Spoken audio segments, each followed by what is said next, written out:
And welcome to the hyper space. So guys, आज हम बात करने वाले हैं एमएससी फिजिक्स एंट्रांस सीरीज़ में अपने 17th एपिसोड की। और आज हम डिस्कस करेंगे ऑसिलेशन एंड वेव्स के कुछ थ्योरी क्वेश्चंस।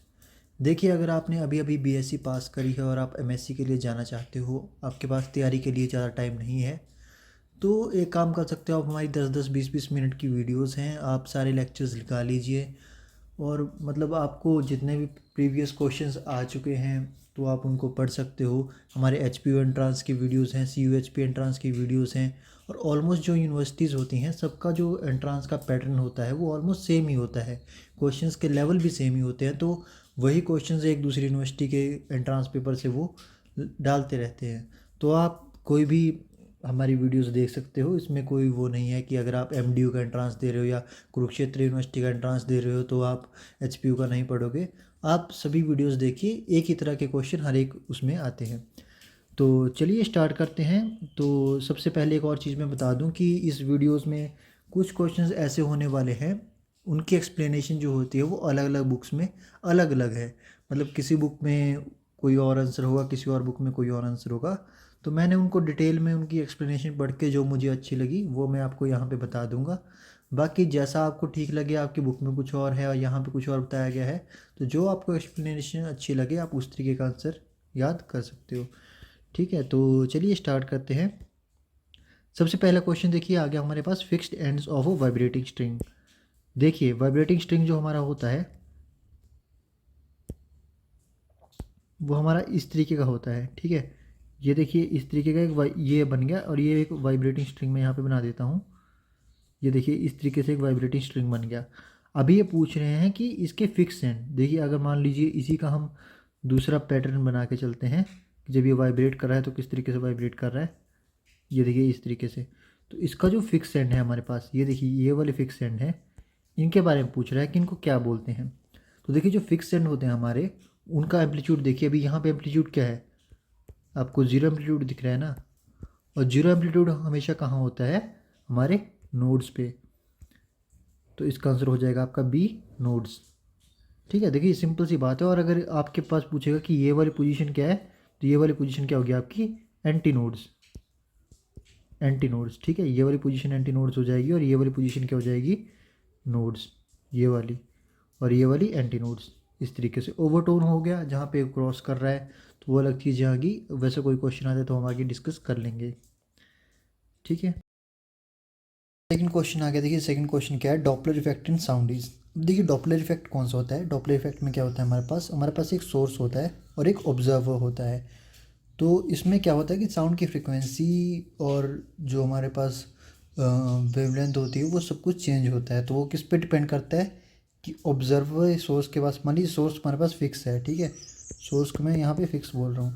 ऑब्जर्वर जो है वो सोर्स के पास आ रहा है या फिर ऑब्जर्वर जो है वो सोर्स से दूर जा रहा है। जब इस चीज़ पे डिपेंड करेगी वो चीज़, तो उसे हम क्या बोलेंगे, एसिमेट्रिक। ये इसी चीज़ पे डिपेंड करता है, तो ये कौन सा हो गया, एसिमेट्रिक होता है डॉपलर इफेक्ट। ठीक है, नेक्स्ट क्वेश्चन की तरफ चलते हैं। नेक्स्ट क्वेश्चन है longitudinal vibrations of a fixed frequency bar. हमारे पास क्या है, एक फिक्स्ड फ्रीक्वेंसी बार है और हमारे से पूछ रहे हैं कि वो लॉन्गिट्यूडनल वाइब्रेशंस कौन सी देता है। देखिए, जब भी हमारे पास कुछ लॉन्गिट्यूडनल वाइब्रेशंस आती हैं किसी फिक्स फ्रीक्वेंसी बार से, तो वो क्या प्रोड्यूस करता है, इवन हार्मोनिक्स। इवन हार्मोनिक्स कहाँ कैसे प्रोड्यूस करता है वो, देखिए इसमें क्या होता है हमारे पास कि इंटीग्रल मल्टीपल्स बनते हैं। जो हमारे पास फंडामेंटल जो उसकी फ्रीक्वेंसी है, फिक्स फ्रीक्वेंसी है, उसके इंटीग्रल मल्टीपल्स हमारे पास वाइब्रेशन बनते हैं। इस तरीके से जो भी होते हैं वो इंटीग्रल मल्टीपल्स होते हैं। तो ये क्या बनता है हमारे पास, इवन हार्मोनिक्स। ठीक है, नेक्स्ट उसकी तरफ चलते हैं, क्वेश्चन की तरफ। नेक्स्ट क्वेश्चन है हमारे पास, point of maximum displacement but of maximum changes of pressure. देखिए नोड्स एंटी नोड्स का ये क्वेश्चन दोबारा से आ गया। चलो इसे अभी समझ लेते हैं। ये हमारे पास मान लो दो फिक्स स्टैंडर्ड्स आ गए। ठीक है, ये हमारे पास एक मीन पोजीशन आ गई। अभी हम इसमें बना लेते हैं दोबारा से वेव्स। इतनी काफ़ी रहेगी। ये आ गया इसका सेकंड वाला पार्ट। ठीक है, तो देखिए अब नोड्स कहाँ पे है हमारे पास। नोड्स को मैं ब्लू कलर से हाईलाइट करता हूँ। ये क्या आ गया हमारे पास, नोड्स आ गए। ये मीन पोजीशन पे होगा, थोड़ा सा ऊपर नीचे बन गया। और मैं साथ में कर लेता हूँ येलो कलर से एंटी नोड्स को हाईलाइट। ये क्या आ गया हमारे पास, एंटी नोड्स। तो अब देखिए मैक्सिमम डिस्प्लेसमेंट कहाँ पे है, एंटी नोड्स पे है। यहीं पे मैक्सिमम क्या है हमारे पास, चेंजेस इन प्रेशर हैं। ये देखिए एंटी नोड्स पे तो ज़ीरो है, ठीक है। तो इसका क्या आंसर आ जाएगा हमारे पास, एंटी नोड्स, ठीक है। कि जो हमारे पास मैक्सिमम डिस्प्लेसमेंट होगी और मैक्सिमम चेंज इन प्रेशर होगा वो कहाँ पे होगा, एंटी नोड्स पे। ये काफ़ी इंपॉर्टेंट क्वेश्चन है, बार बार पूछा जाता है। तो चलिए नेक्स्ट क्वेश्चन की तरफ चलते हैं।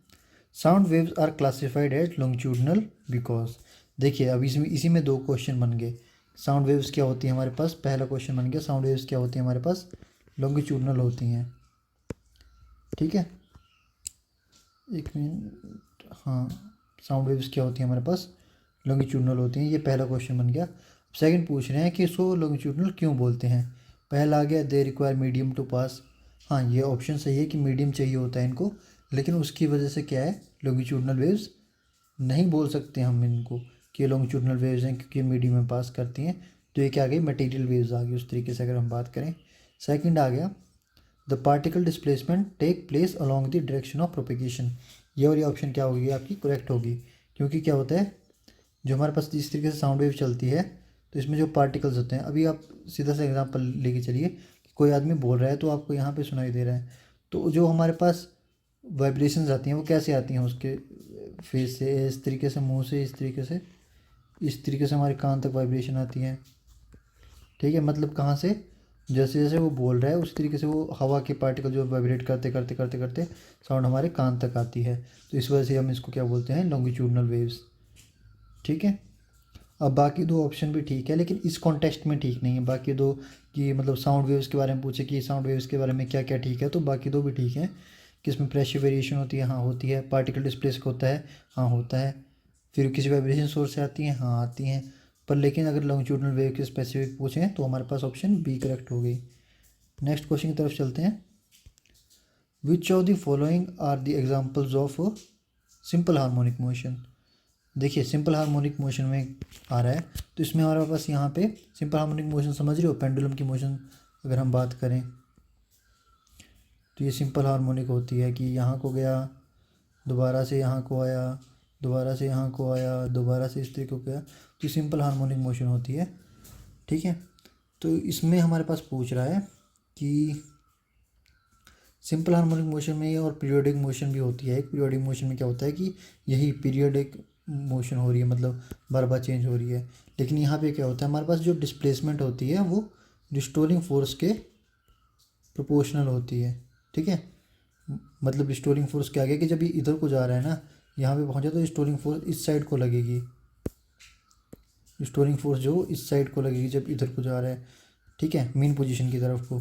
फिर जब इधर को जाएगा तो रिस्टोरिंग फोर्स इधर को लगेगी। तो ये सिंपल हार्मोनिक मोशन यहाँ से आती है। तो अभी यहाँ पे हमारे पास दो ऑप्शन सही है, motion of a swing and oscillation of a loaded spring. दोनों ही ऑप्शन सही हैं, मतलब आप कोई भी लगा सकते हो, ठीक है। लेकिन लगानी आपने पेपर में एक ही होती है, जहाँ पे MCQ हो और MSQ हो, मल्टीपल सिलेक्ट क्वेश्चन हो, तब आप दोनों ऑप्शन लगा सकते हो, ठीक है।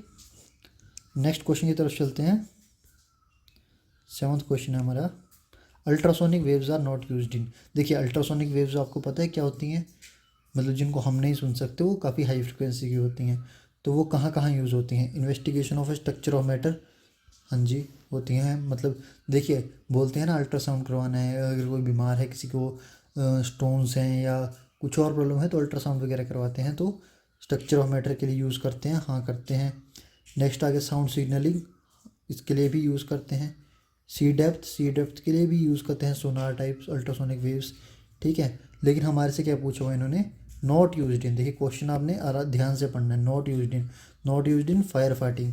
फायर फाइटिंग आपको पता है क्या होती है, इसमें जैसे पानी से फायर फाइटर्स आते हैं, पानी से आग बुझाते हैं या फिर किसी गैस से, तो उसमें अल्ट्रासोनिक वेव्स का क्या काम। देखिए इसका आंसर आ गया फायर फाइटिंग। इस तरीके के आसान क्वेश्चन भी कई बार आपके एंट्रांस में आते हैं, ठीक है। तो नेक्स्ट क्वेश्चन की बात करते हैं। नेक्स्ट क्वेश्चन आ गया, if the source moves toward the listener, ठीक है, जिस पोजीशन में आ रहा है, वेलोसिटी दी हुई हमारे पास म्यू, तो बोल रहे हैं कि reduced wavelength is given by, reduced wavelength का फार्मूला बताना है। देखिए डॉपलर इफेक्ट से क्वेश्चन आ गया और ये वाली चीज़ आप याद ही कर सकते हो, तो इसका आंसर होगा आपके पास v minus you over new. ये पहला v क्या है यहाँ पे, वेलोसिटी है, ठीक है। u आ गया, ये वेलोसिटी ऑफ साउंड आ गया, ठीक है। u आ गया वेलोसिटी आपको जो भी दी हुई है सोर्स वगैरह की, ठीक है। और न्यू आ गई फ्रीक्वेंसी। इस तरीके से आपका ऑप्शन ए करेक्ट हो जाएगी, ठीक है। ये था आपके पास कि जब सोर्स लिसनर की तरफ मूव कर रहा है।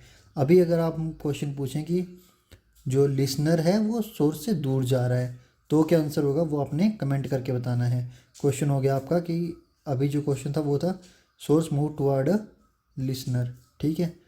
आपने जो सॉल्व जिसका आंसर मेरे को कमेंट में बताना है वो है source moves away from the listener, ठीक है। इसका आंसर मेरे को कमेंट्स में बता दीजिए। इन दोनों क्वेश्चन में से एक तो ऑलमोस्ट आता ही आता है। नेक्स्ट क्वेश्चन की तरफ चलते हैं। Apparent change in frequency due to relative motion between source and observer. देखिए पूरी वीडियो में हम यही बात करते रहे कि जो फ्रीक्वेंसी में चेंज आएगा वो सोर्स और ऑब्जर्वर की मोशन के आ रहा है, तो वो कौन सा इफेक्ट होता है, लैपलेस नहीं होता है, न्यूटन नहीं होता है, डॉपलर। देखिए पूरी वीडियो ही डॉपलर पे बेस्ड थी, वैसे तो ये क्वेश्चन आपका गलत नहीं होना चाहिए, लेकिन जहाँ पे भी साउंड की बात आ गई और सोर्स और ऑब्जर्वर की मोशन की बात आ गई वहाँ पे डॉपलर प्रिंसिपल आपका लगता है। तो चलते हैं इस वीडियो के लास्ट क्वेश्चन की तरफ। A particle is executing simple harmonic motion with a amplitude A when phase particle is at the farthest point from the mean position. दोबारा से पेंडुलम का एग्जांपल लेते हैं। ये आ गया आपकी मीन पोजीशन, ठीक है। ये आ गया आपकी एक्सट्रीम पोजीशन, इसको फारदेस्ट पॉइंट भी बोल सकते हैं, ठीक है। तो यहाँ पे बोल रहे हैं कि यहाँ पे जो फेस का डिफरेंस है वो क्या होगा। अब देखिए यहाँ से भी दो क्वेश्चन बन सकते हैं और दो अलग अलग एक्सप्लेनेशन आपको बुक्स में मिलेंगी। तो देखिए मेरे एक्सप्लेनेशन के हिसाब से तो जब मीन पोजीशन और एक्सट्रीम पोजीशन के बीच में जो फेज डिफरेंस होता है वो π/2 होता है, ठीक है, π/2 होता है। लेकिन अगर आपसे पूछें कि वेलोसिटी और एक्सेलेरेशन के बीच में, वेलोसिटी एंड एक्सेलेरेशन के बीच में आपसे क्या पूछ लिया, phase difference at extreme position, ठीक है, एक्सट्रीम पोजीशन। तो यहाँ पे देखिए सिंपल सी बात करें, अगर हम सिंपल सी बात करेंगे, ठीक है, जो वेलोसिटी होती है v और जो एक्सेलेरेशन आ गई a, इन दोनों के बीच में फेज डिफरेंस ऑलरेडी क्या होता है π/2, ठीक है। π/2 इनके बीच में ऑलरेडी क्या होता है हमारे पास फेज डिफरेंस होता है वेलोसिटी और एक्सेलेरेशन के बीच में। अब पूछें कि मीन और एक्सट्रीम पोजीशन के बीच में फेज डिफरेंस क्या आ गया, ये अभी बताया हमने π/2। अब आपसे क्वेश्चन पूछ लिया कि वेलोसिटी और एक्सेलेरेशन के बीच में मीन पोजीशन में जो वेलोसिटी एक्सेलेरेशन थी और एक्सट्रीम पोजीशन में थी, तो यहाँ पे जो है इनका फेज डिफरेंस क्या हो गया, तो क्या हो जाएगा π/2 + π/2 पाई। इस तरीके का आंसर आएगा आपका पाई। कई जगह जो क्वेश्चन ये वाला दिया गया है हमारे पास, इसके लिए भी पाई आंसर होता है, लेकिन पाई आंसर इसके लिए नहीं होना चाहिए, π/2 होना चाहिए जो कॉमन सेंस है। और अगर वेलोसिटी और एक्सेलेरेशन के बीच में पूछ लिया तब फिर आपका आंसर पाई आना चाहिए। बाकी आपकी मर्जी है आपको कौन सा आंसर लगाना है। आप अलग अलग बुक्स में अलग अलग है, तो आप उस तरीके से बाद में चैलेंज भी कर सकते हो कि अगर आपने कोई और लगाया हुआ इस तरीके से।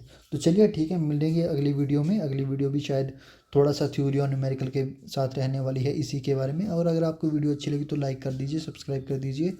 और ऐसा मत सोचना कि यहाँ पे सिर्फ एंट्रांस की वीडियो आती हैं।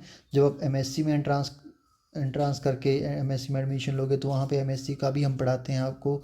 बहुत टफ टॉपिक्स होते हैं तो उनको भी हम पढ़ाएंगे। बाद में जो बीएससी के टॉपिक आपको एमएससी में याद रखने चाहिए उन टॉपिक्स को भी हम पढ़ाएंगे। और कंटिन्यूसली जो है ये वीडियोस आती रहेंगी। तो आप क्या है सब्सक्राइब करके रखिए ताकि जिससे हमारा भी फ़ायदा हो आपका भी फ़ायदा हो। चलिए धन्यवाद।